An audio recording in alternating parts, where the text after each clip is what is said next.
ត្រង់គ្រូឆ្មាទីតាំងស្នេហាខ្ញុំនឹងមកណា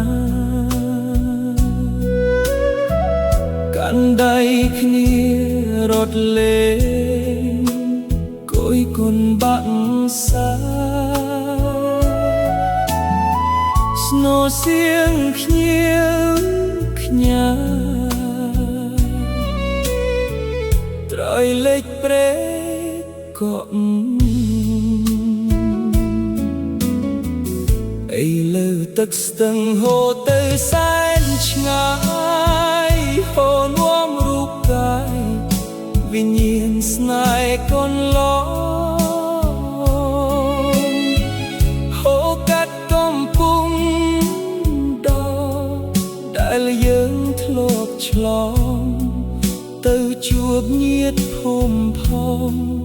នៅឃុំទ្រាគ្រូឆ្មា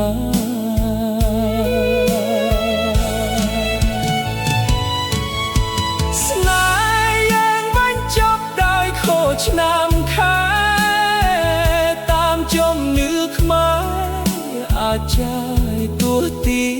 យផ្ទៃសុខជួបជុំសប្បាយរីករាយត្រូវបានរលាយត្រឹមខូចថ្ងៃខែកូនឡងមិនបានមួយខែស្រួលបួលផងសាច់ញាតិខាងបងរត់មកប្រាប់ថាមានពោះម៉ាយម្នាក់មកពីខាងជ្រោយចង្វាតន្តឹងមកណារៀបការខែក្រោយបងលឺរន្ធត់ក្រៀមក្រំអរនឹកស្ដាយមកណាមិនគួរដាច់ចិត្ត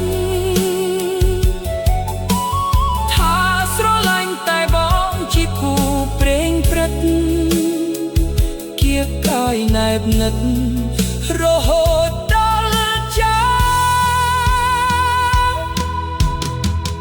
ថ្ងៃអូនរៀបការបងត្រូវចាកចេញមកនៅភ្នំពេញប្រឹងប្រែងសិក្សាជាយាមបំភ្លេចរូបអូនមកណាបំភ្លេចអនុស្សាវរីយ៍